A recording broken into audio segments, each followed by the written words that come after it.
Welkom terug en vandag is ons by les 20 en het sê, ek is vasbeslote om te sien. Ons was tot dusver redelik vry en ongewonge betreffende ons oefenperiodes.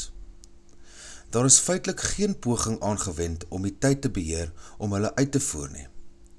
'n minimum inspanning is vereis en selfs nie eens aktiewe samewerking en belangstelling is gevra nie.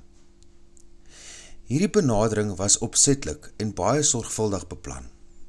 Ons het nie die dwingende belangrikheid van die omkeer van jou denke uit die oog verloor nie. Die verlossing van die wêreld hang daarvan af. Maar solank jy sou voel dat jy onder dwang staan en daarom sou kon toegee aan wrevel en verzet, sou jy nie sien nie. Dit is dus nou die eerste keer dat moeite gedoen word om struktuur in te bring. Moet dit nie verkeerd opvat as 'n poging om dwang of druk uit te oefen nie. Jy wil verlossing hê. Jy wil gelukkig wees. Jy wil vrede hê. Jy beskik nie nou daaroor nie, want jou geestesdenke is totaal ongedisciplineerd en jy kan nie tussen vreugde en verdriet, plesier en pyn, liefde en vrees onderskei nie. Jy leer nou hoe om hulle uit mekaar te ken en jou loon sal voorwaar groot wees. Al wat vir visie nodig is jou besluit om te sien. Wat jy wil hê, is joune. Moenie die geringde inspanning wat van jou gevra word, verkeerdelik opneem as 'n teken dat ons doel min waarde sou hê nie.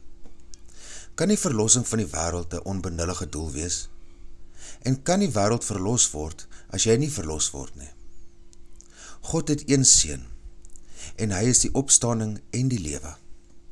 Sy wil geskied, want aan hom is alle mag in die hemel en op aarde gegee. In jou vasbeslotenheid om te sien, word visie aan jou gegee.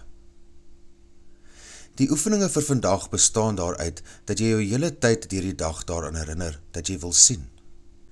Vandag se idee hou stilwysend die erkenning in dat jy nie nou sien nie.